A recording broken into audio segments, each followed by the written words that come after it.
So, a lot going on today. Sorry, today's going to be a short one. I do have family stuff I got to get to today, and I just wanted to hurry up and do an estimate uh, live. But before we get started, today's live is brought to you by RevHike. All right, so let me quickly talk about RevHike. All right, I guess I'll hold it while I'm talking about it. So check this out. I've been using RevHike for a little bit, really short period of time. But I will say that I know I don't know the owner. I know him now, but I've worked with the owner on another business that he made, like, man, long time ago. Okay, probably close to 10 years ago. It was in the industry. I don't really know if I want to get into what it was because that's not really what I want to talk about.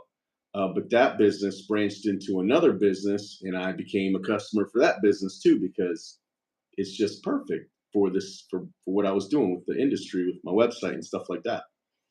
Fast forward all these years later, and I've been using them. And in fact, he sold that company to somebody, and I stayed with them as a customer, still a customer, still paying for it because it's so great. And maybe one day, maybe next week or something, we'll have him come up here, and if he wants to talk about, what those businesses were, he can. I don't know. But anyway, RevHike, dude, you guys know me. Like, I'm always looking for something, some kind of advantage to get customers, close customers. I'm always thinking about growth. And so, what this company does is they'll take your leads, all right, and whether you want to give it to them in a list, give them to them in a drive for them to to get those phone numbers and names, whatever you want to do. The way I do it is they actually go into my CRM, my software, and they call the leads from there. And so here's the deal.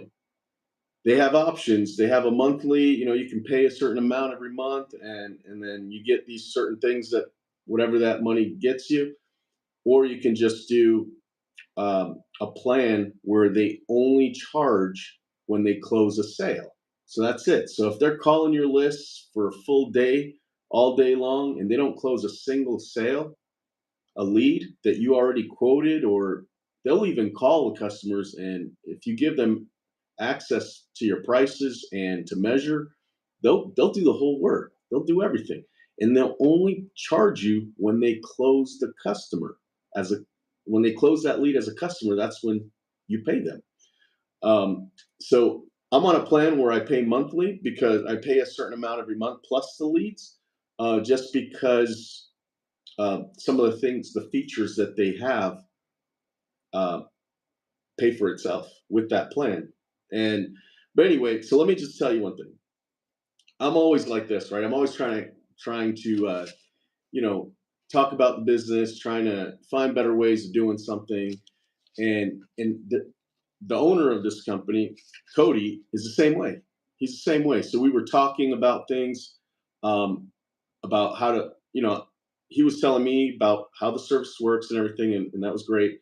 But at one point, I was telling him how I kind of want, how I see this happening, how I see my leads being, after he's talked to them, once they say no or once they say yes, uh, I told him what I kind of think. I told him what we do when that happens, and so he took that and he's like, "Okay, great, great." But then at one point, he contacts me and he says, "Hey, we'd like to do this. What do you think of that?" And I was like, "Oh man, okay, I didn't think about that. That's great. Yeah, go ahead and do it." So he's constantly, basically, he's trying to add as much value as he can to whatever to the whole sales process.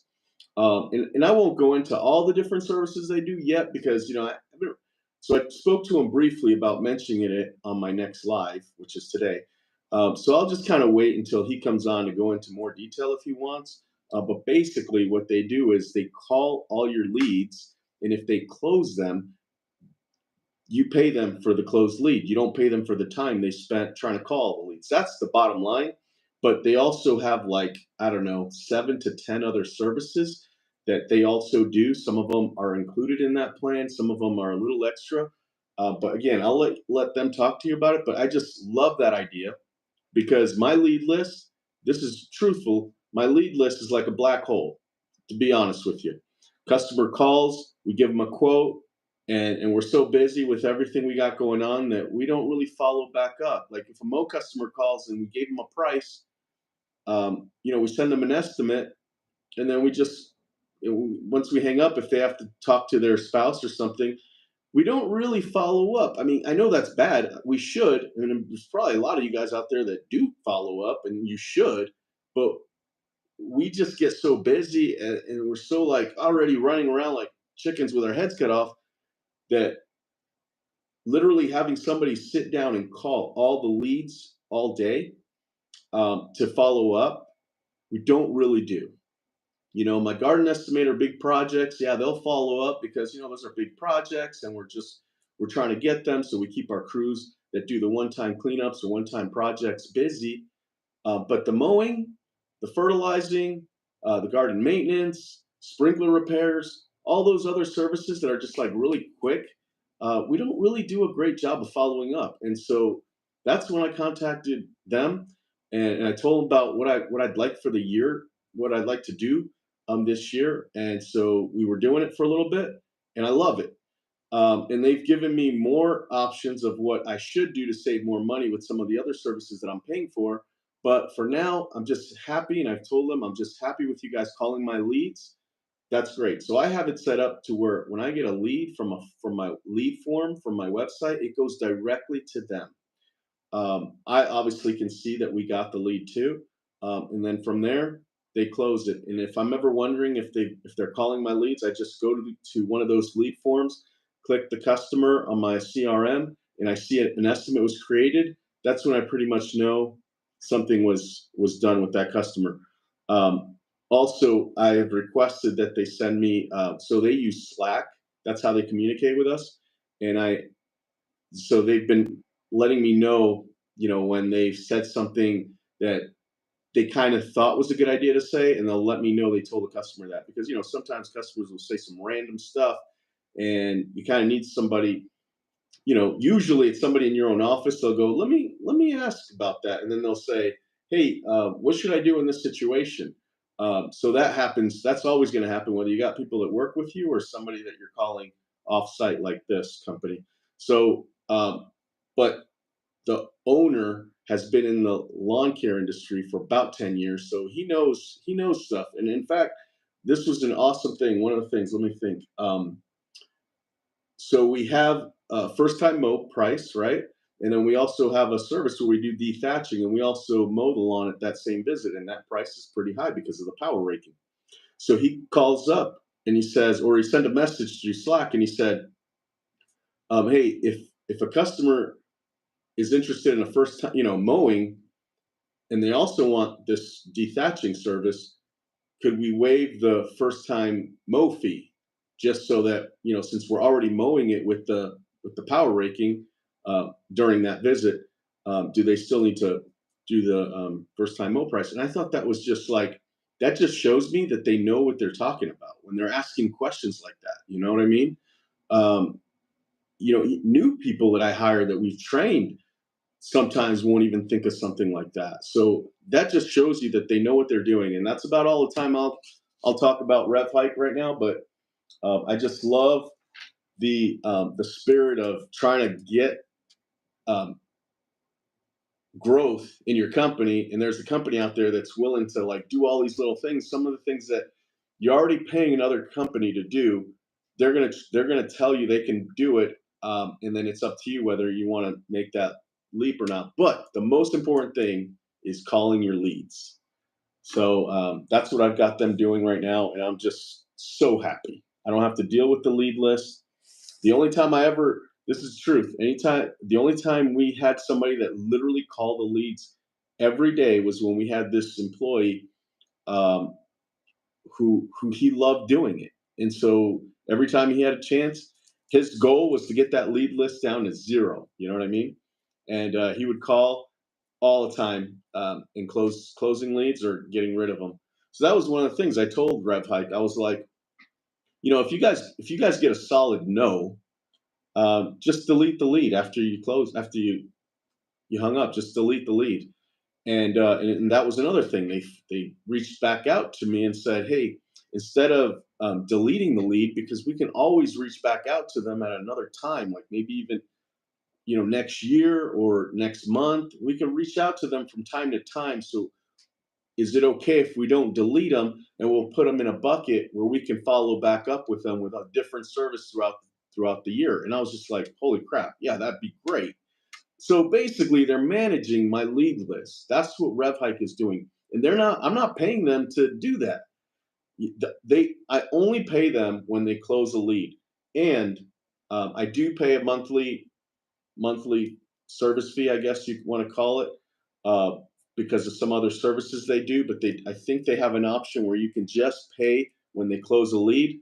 Um, so anyway, check them out. I put the link in the description below. So if you want to check that out, let them know that I sent you, um, and we'll go from there. But anyway, guys, again, I'm just gonna keep this short today. I've got a family thing going on, but man, things have been happening, dude. We've been working. This was a We were off Monday and I believe Tuesday because of rain, which by the way is like pretty rare for us to ever be have a rain day, um, the full day. Sometimes it'll rain in the morning, and then it'll stop raining around 8, and by 9, it's sunny enough to where it's customers don't complain if you're mowing that soon after rain because the sun gets really hot here. But it is still cold, so it's not like that right now, but it is in the summertime, in the late spring and all that. So we've had Monday and Tuesday off. And at that point, I was almost like, let's just have everybody take off because we were still getting people paying for some services ahead of time and stuff like that. We were selling fertilizing and stuff. So money was still coming in. So I was like, this could be a good chance if we just take the week off to just start Monday as if it was last Monday. Because if we didn't pay for any of the field workers, we'd be in good shape. We already had to pay everybody for the week before. But the thing is, it got really nice on Wednesday, and then from Wednesday, Thursday, and Friday, we were just busy, slammed, and we worked, and I'm glad we did. We got a lot of work done. Um, so here's the deal. Normally, things are so different here at the office. I do virtual assistants now. So when somebody calls, they go to a company that I pay, and it's not RevHike.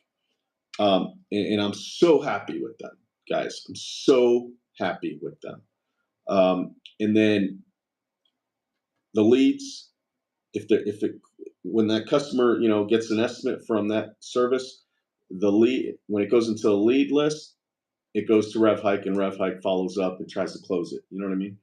So that's strange for me because for since I started this company 14 years ago, me or somebody have always answered it in house. So that's a little strange to be working on documents, working on estimates, because we still follow up. Like if we get notes from all these people that are talking to these customers. We see every customer that's being talked to, and there's pretty detailed notes on every single one of them. Even if somebody calls and just hangs up, we know that happened. And so we're still working, we're still busy, but it's really quiet in the office, which makes it really awesome for me because I love going out to the yard, talking to the field workers and things like that. So when I go out there, I don't have to worry about the phone. You know what I mean? So there were times where I'd take the cordless phone out to the yard in case it rang, and then I would answer it walking back to my office. What's up, Aaron? Thanks, man. So I don't know. Things are different in that way. My garden estimator. I think I mentioned this in a previous live. That my garden estimator is moving on. She's getting out of the industry. She's super happy. She says that the endeavor that she's going to do, and I support that 100%. I really do. I'm so happy that she's doing what she loves doing, and I know she loves doing that because she does it on every time she's off, and I know she's gonna be great at it. But she said if that doesn't work out, she would love to come back. So that's the kind of like worker that I love leaving, that is leaving to pursue a passion, not because she's not happy with the company or with the industry. She just wants to do something different, and I totally support it. She's been with me for 3 years. So we interviewed some people to replace her, and we had some good candidates. Um, so, but anyway, so we hired another estimator that we were so happy with. And then we kind of have another one that we told to, obviously find a job and all that, but we filled the position. But if it doesn't work out, we'd like to call her to see if she'd still be interested. But we had already kind of made a promise. Yeah, I would say we made a promise to a candidate, and a lot of time went by before this other candidate just came in. But she had such a good resume that I thought I would meet with her, and I told her that. I said, "Look, we already hired somebody, but I would love to meet with you because your resume is just so good. I'd like to ask you some questions and things." So she came by, and it was great. So anyway, that's going good. And then we also got we're pretty full with our field workers, especially the garden maintenance and garden cleanup. But we're making some changes there too. So all the garden maintenance guys are one man crews. That's different. We've never really done that before, and so we're doing it this time. And it's been going amazing, guys. It's been amazing. Um, the guys when it was two-man crews for the garden maintenance, which are the ones that we go every week or every 2 weeks, clean the flower beds, prune, make sure it looks good every other week or every week. Um, they wouldn't hit their man hour rate because the drive time was just like was pretty expensive, paying two guys to go from one house to the next. I mean, no matter, unless we raise the price up, which I think we were already like at that limit where if we raise it anymore, you know, can we really expect for that division to be sustainable, kind of like mowing, where it's like customers need it all the time? When you're priced so high on garden maintenance, customers start wondering, is it cheaper to just call you when I need you rather than just coming every single week? So we made some changes just in order to.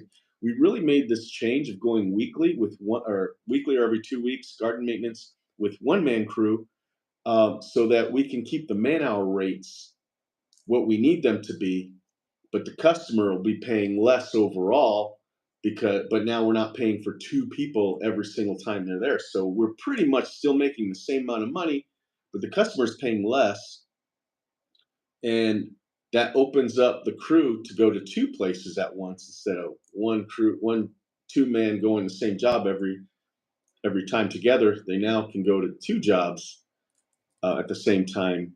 So we have way more room for growth. I haven't. I've noticed that the guys have been great. Like nobody's been complaining. Nobody. And I knew there was no reason for them to complain.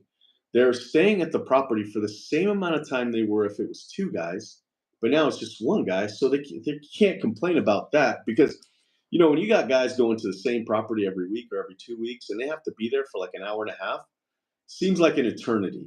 You know what I mean? Um, well, an hour and a half, that's kind of like a good. I should have said if they have to be there for 3 hours, which is the three man hour rates, that was our minimum. Um, two guys have to be there for an hour and a half. That's that's okay. If it's one person being there for 3 hours, that feels like an eternity. Now, here's the deal. This price is only for people that have had the garden maintenance done in a prior year, so like last year. So when you're on year two, then you get on this pricing because things are already pretty manageable for one person. So you would pay less. So that makes sense, right? They're paying a lot for that first year because they're getting their gardens in order. But then the next year, it's going to be a little less because now you don't need uh, so many man hours on the property. So that's been interesting, and it's been great. What's up, Mike? How you doing, man?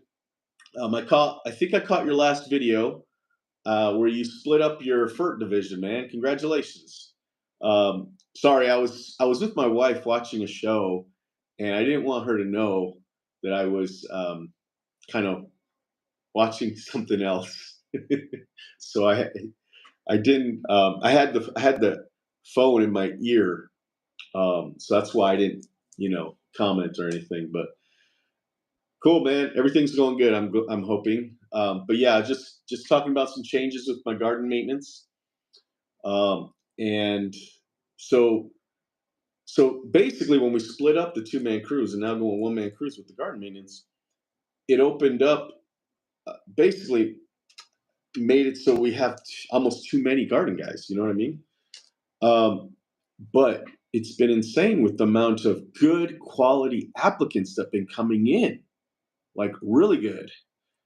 Um, in fact, I've been referring a lot of these applicants to friends of mine in the industry and saying, "Look, I'm full, but here's an application. Might want to try calling them, see if it'll work out for you."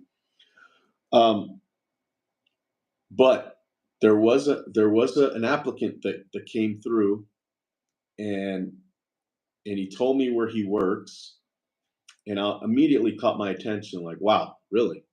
And he's like, "Yeah, these are my job duties." So I said, "You know what? When can you come meet me?" So he came. I think he came the same day. He called me pretty early, and I met with him just a couple hours later. So he was supposed to be here at 11:30. He shows up at 11:15. So I thought, before he got here, I was like, okay, I've got somebody coming in 15 minutes. Somebody that sounded like they know what they're doing in the garden maintenance. Like, this is a landscaper, right? Who knows how to do like some big projects. So I said, I've got 15 minutes, so I'm going to make myself lunch. So I threw something in the microwave, and then I was just about to start eating, and he shows up, and he's knocking on the door, and I'm like, oh man, I wanted to eat first, and I wanted to give this guy like attention, but I didn't. Oh, I just heated my food. I don't want it to just sit here. You know what I mean?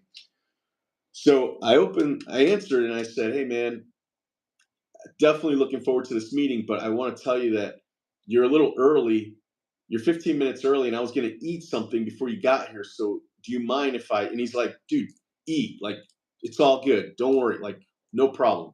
So I was like, all right, I'm going to eat while I'm talking to you. So I was trying to be respectful and trying to eat like while he's talking, not while I was talking, so that I could kind of, do that whole thing. And he just kept talking. He knew that I was eating, so he just kept talking about all the stuff he's done, and he used a lot of keywords, right? Like a lot of words that somebody who does that kind of work would know about. You know what I mean? And there was a time where I go, hey, so what about metal edging? Do you do metal edging? He goes, of course, I do metal edging, yeah, and all the time. And I was like, so tell me a little bit about it. So he was telling me a little bit about it, and I said, you know what? What color are the metal edging? And he goes, black, man. Kind of like saying, dude, I know this stuff. Like he gave me that look, and the way he answered, like, come on, I can answer any question you've got. I know this stuff. I'm being honest. It's kind of like the feeling I got. So he used a lot of good keywords like that. When you got to go get material, you got to make sure your guys are going to finish the job, or still keep busy while you're gone. So you have to kind of pay attention to what they need to do and what you should expect when you go get materials and come back. Like, he was just going on and on, and he works for a company, a big company that probably everybody's heard of. And um, anyway, he has a work truck and everything. Sorry, I got a text here. Let me just read it. It's from one of my workers.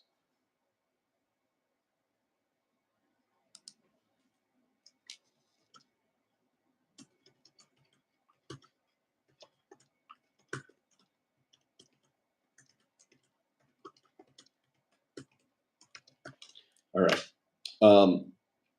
So here's the deal. I was pretty full in the garden maintenance division. In fact, we probably have enough room for like one person. You know what I mean? And we kind of, and we don't even have room for one person. We have room to move one person from one kind of position to another, and that was going to be our plan um, for either next week or the week before. And we had already talked to somebody about it, talked to the worker that we're going to move about it.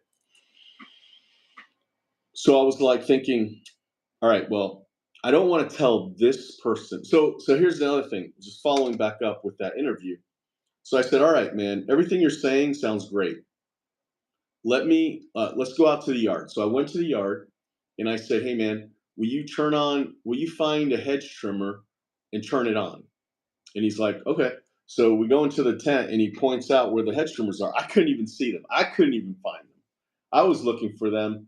And he was like, no, they're over here. And I was like, oh, good. So he knows what the hedge trimmers are. They're in the shop. They're in the tent in our shop with a tag on it. So obviously something's wrong with it. But I thought maybe we can try turning it on.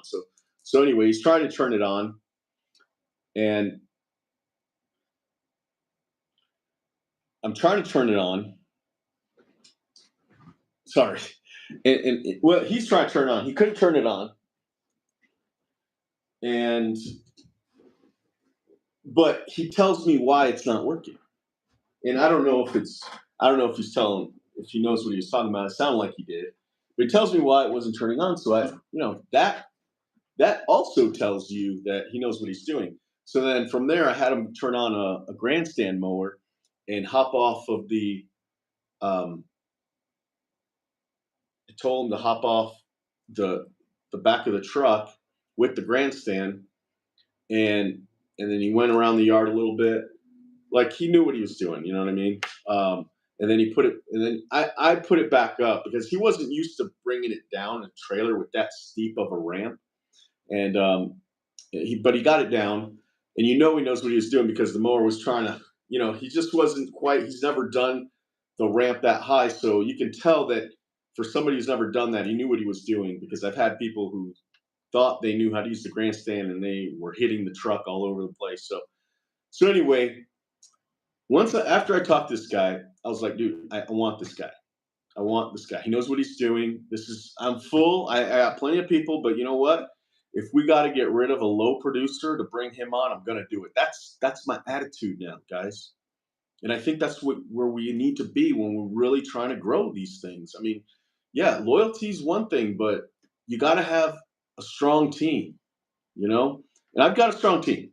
Don't get me wrong. Like, it's not like I had in mind who we're going to get rid of, like to make room for this guy. In fact, I still want to make sure this guy can do the job because he may be, I don't expect him to be the top producer the first week he comes on, but I know he has the ability.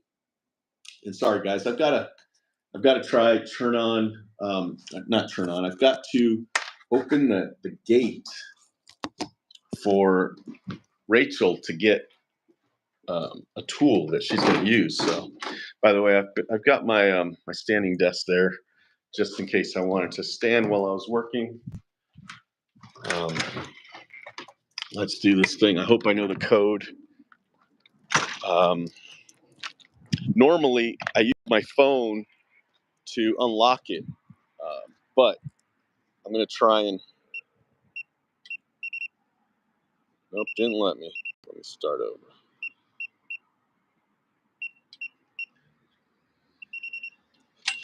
All right, man, what is the code here? Yeah, let's try this one more time.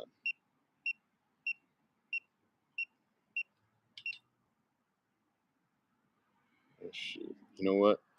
Sorry, guys. Hang on for 1 second.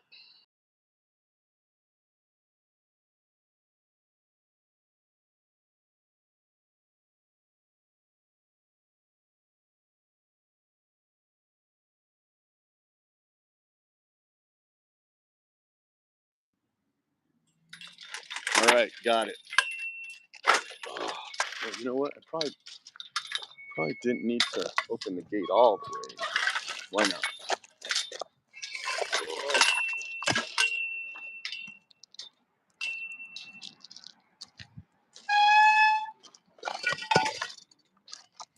Jose, if you're watching, you were supposed to be here. You said you would be. I was going to talk to you, but you never showed up. So I'm going to have to make decisions about something that we were going to talk about together without you. And you're going to be like, what the heck? And I'm going to say, well, you weren't here and I had to make a decision. So anyway, maybe we can talk on the phone or something before Monday. All right. Gates open. And I don't have much time on here today. I've got to go soon. But so I hired this guy. And I'm hoping that he will be as good as I hope he is. And it's one of those rare opportunities where you hire somebody in like landscaping, and I literally feel I could give him a truck and the trailer and all the tools he's going to need, and he'll just be ready to go. That's what I think. I get that feeling, and I've never really ever had that feeling with a brand new hire, with probably any division, you know. Even people that have mowed that I have let go the first, on their first day by themselves mowing. I gave them a little mower and not a grandstand. No, I've given somebody a grandstand, but I did go out and made sure he can do it, and I didn't have that feeling that I thought he could do it. And in fact, he couldn't actually do it. The guy with the grandstand perfectly.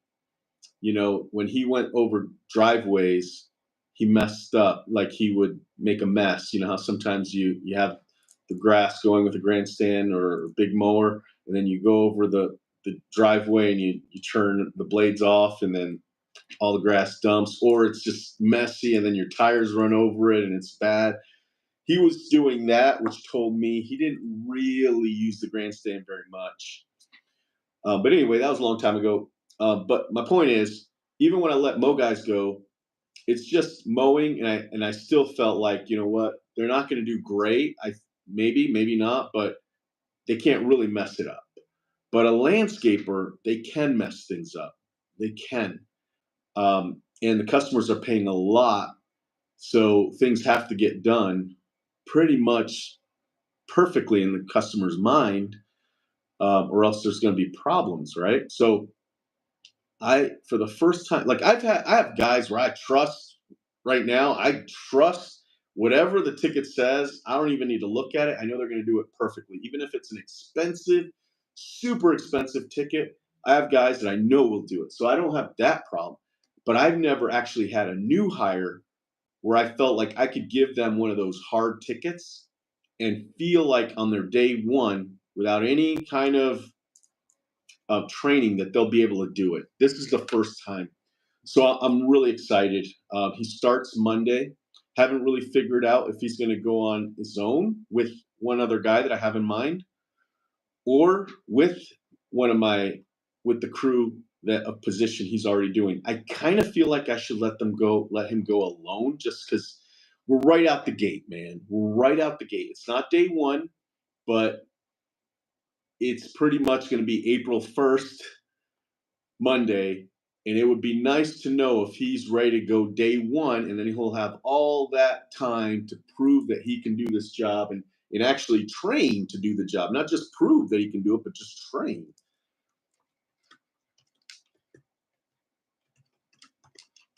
So I don't know. So I felt pretty good about it. I was actually hoping to talk to Jose about that today, and actually call that new hire in to come in. So I was hoping that Jose was here early. Like in my mind, I thought he was. And guess what, guys?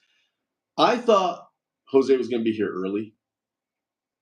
I literally thought that, but I didn't express that that's what I wanted. So technically, it's not his fault. It's my fault because I didn't say, all right, dude, we need to talk about this early in the morning. I just assumed he'd be here early in the morning. My bad. You know what I mean? So anyway, guys, that's kind of what's been going on. What else? We start mowing Monday. We made the schedule. We just finished the schedule today, with all our Mo customers. There's a whole lot of them that haven't signed up yet because it's still early. There's still snow on like half our service area. But for the most part, we've got the routes kind of formatted, like in a way that we know who's doing what if we get a new call now. And we start Monday. And there's going to be a lot of skips, but again, our guys are going to start knowing their routes, learning their routes. We try to keep everything the same day, but we don't need all 7 workers, all 7 Mo guys on day 1. So we're going to have, I think, 4.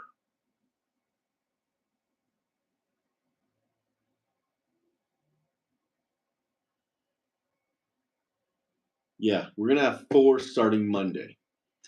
And then the 5th one will come later. We've already talked to him. He actually doesn't want to start this early. He'd like to wait a little bit if he even wants to come back, but we hope he does. He's a great worker. I mean, great. But so, and then we've got another guy waiting for one of these Mo guys to quit or die.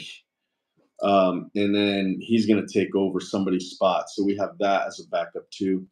We're actually going to throw that guy a day because he's also going to do the far away jobs and the first time mows on Monday. And then the rest of the days, he's going to do sprinkler repairs. And he's been training with the sprinkler techs for 3 weeks now, no, maybe 2 or 3 weeks. And he starts on his own on Monday. But then next Monday, the following Monday, he'll be mowing on Monday. And then he'll be doing sprinklers Tuesday, Wednesday, Thursday, and maybe Friday. So that'll be his new schedule. And as his mow route grows, he will start taking more days mowing than sprinklers, if that's what he chooses to do. He didn't know he was going to do sprinklers, but when I hired him, or we had our meeting right before hiring him, that was what he was going to, hey, we'll hire you if you do this. And so we're doing the plan, and hopefully it works out. So I just talked to him. I think he's still rather mow, but he's seeing the potential for how much money the sprinkler techs can make. So he said that he hasn't, like, he wants to look at that a little more closely too. And then he'll make a decision once he really has a firm grasp of both positions. And I don't blame him, but we are under the agreement that he can't move to either one full time until we have a replacement for that position. And he agreed to that when we hired him. And so that's kind of where we're going with that. So what else, guys? You know what? I'm not even on the YouTube page right now. Let me do one other thing.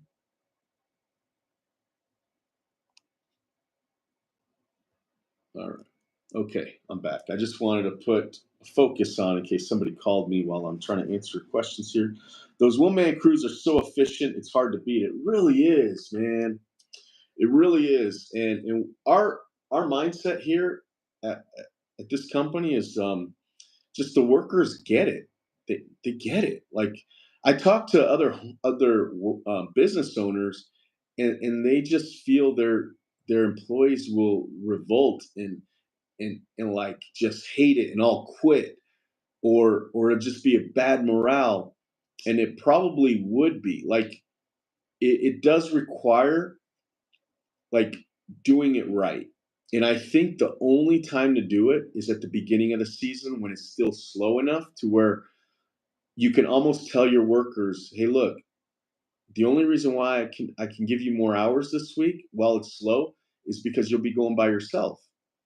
And then that'll give them time to do those jobs without feeling rushed, because they're going to have less jobs and they're going to get good hours. Or if we do budget hours, that's really the main reason. Another reason why you want to do one-man crews. I mean, you got to do budget. You got to pay them performance pay. You know what I mean? You don't have to, I guess, but that encourages them to be okay with one-man crew for sure. So you give that, like right now, our Mo guys, I think our Mo guys still have about 15 lawns a day, which that's a lot. That's a lot, each Mo guy, right? That's a lot. Even for us, that's a lot. But our guys could do more. But that's a lot because we only have 4 guys starting week 1. So that's why. If we were starting with 7 like we have, if we needed all 7 to be here, they would have half, right? They'd probably have 6 a day. And when we implemented one man crews for mowing, that's how many lawns they had. I mean, I've talked about it before. I made a video about it too, or whatever, live videos. I don't know, but I've said this before. We went one man crews that year that we changed our prices and raised everybody's prices. We were losing customers that like crazy that year. We knew we were going to lose. We were going to have a low mow route the beginning of the first week of mowing that year, which was in 2021. And so our guys only had like 5, 6 houses that first week. And I said, look, guys, the only way I can pay you is if we do this performance pay thing.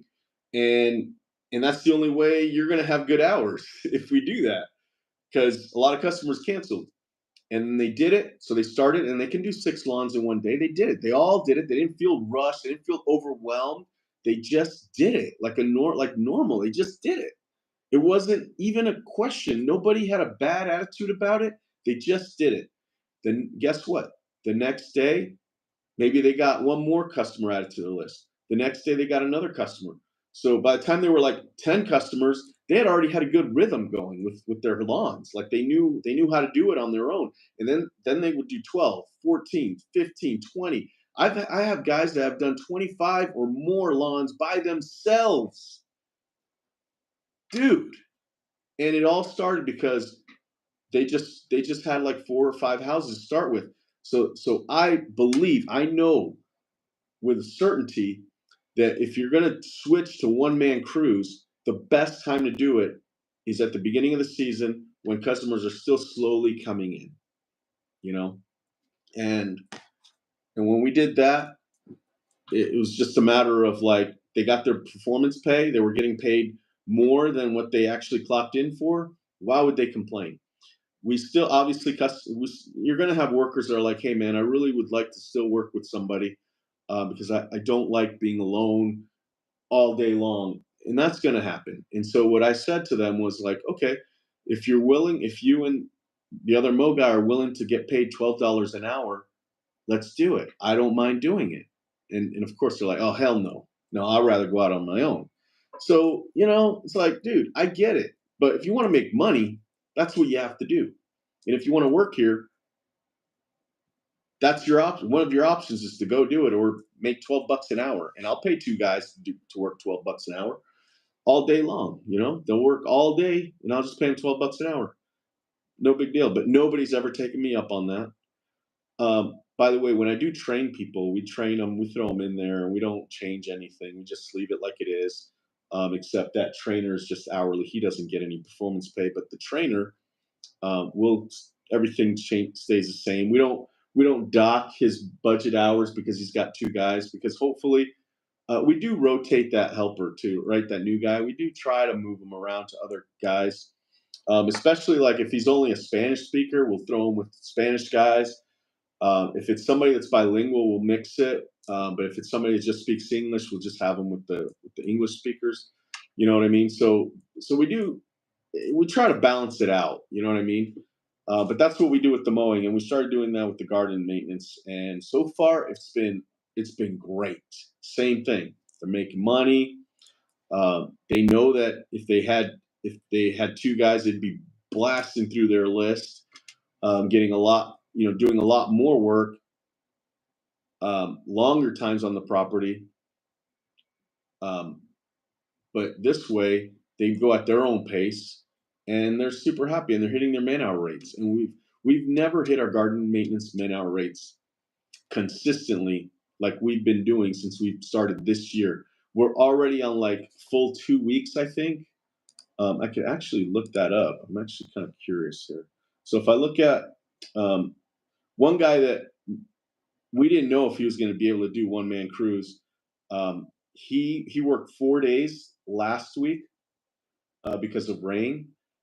In 2 of the days, he did not hit his man-hour rates, but on one of those days he didn't hit it. He was close. The day that he had his lowest man-hour rate ever was the second day he ever worked by himself, and then after that, he's hit it every day since. And that was a guy who knows what he's doing, but never worked alone. So, meaning he was never the crew leader. ever. Even when he worked with a guy, there was always somebody who kind of like did the app for him. Told him basically, hey, well, while I'm doing this, you do that.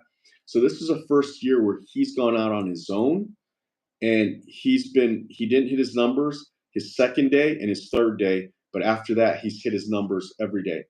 The one day that he technically didn't hit his numbers, like this week, he was off by like 64 cents. No, 66 cents. That's hitting your number, to my opinion. You're close enough to where you're doing your job, but you don't qualify for budget hour bonus. So I'm not going to complain about that. But anyway, we've talked to him from last week, and we had good talks, and he wants to work here. And it's because we're like, dude, if you can't get these numbers up, man, it's not going to work out. Let's see. There's this other crew who this is the main garden maintenance guy. He's been working. Oh, he's been training somebody. He's actually been busy training since the 9th. Sorry, the 8th. So since the 8th, he missed hitting his numbers 3 times.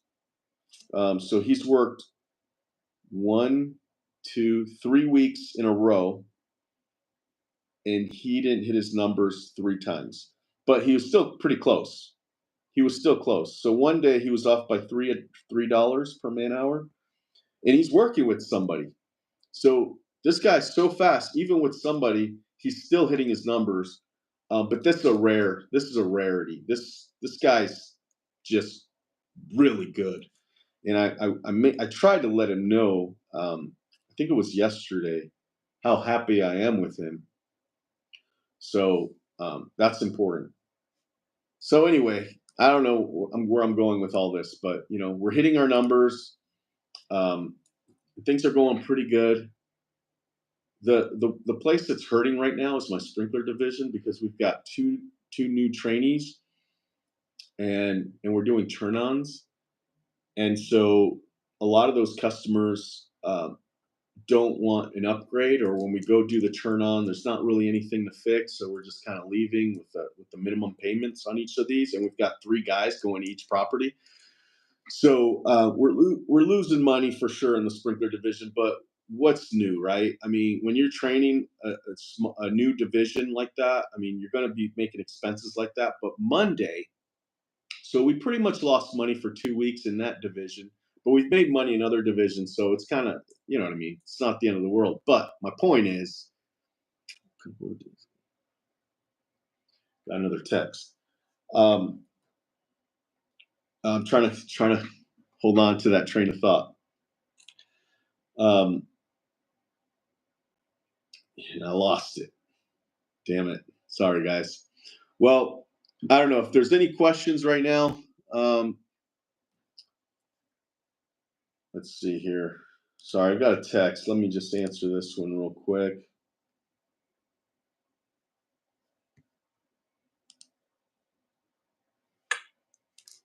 All right.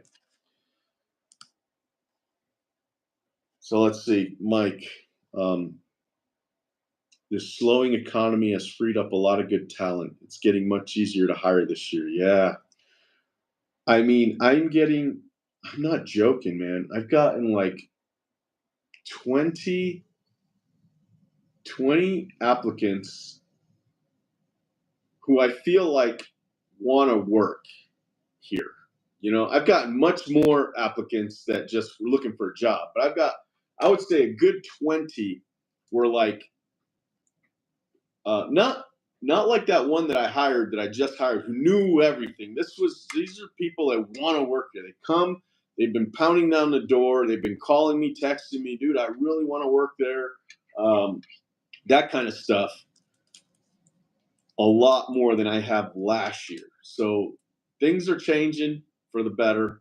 But we do have everybody came back this year. Even there's a guy that came back, and he was actually demanding too much money to come back. And I was just like, man, I can't do that, man. I can't. If anybody found out what kind of a raise you would get, I'd have mutiny on my hands, man. And we're already getting paid pretty good. Like you're getting your bonus and stuff. Like what's going on? It's like, yeah, man. He probably got offered. He got offered a good amount. Probably, I don't say good amount. He got offered more. He's one of those employees that if he got offered 10 cents more at another job, he would probably go take it. You know what I mean? Well, I shouldn't say that because he was with me all last year. But I think he saw potential and thought he'd be able to like really make a big increase in raise. And he's not that good. You know what I mean? And I have my reasons. He's limited in certain stuff that he can do at work. And so he can't qualify for that big raise when other guys can and are making that much money, but they've earned it, you know? And I just can't do that. You got to balance out. You got to balance everything out. You're the referee, and you just got to keep things fair and equal. But all right, guys, I have to go. I wasn't getting any questions, and so and I am doing a family thing today, so I got to go do that. So I wanted to at least say what's up to everybody, tell you what's happening with the business this week, and I hope for the best, guys. Good luck starting hopefully Monday. A lot of you guys are starting to mow. I am too. And it's looking good. It's looking good. All right, guys. Talk to you later.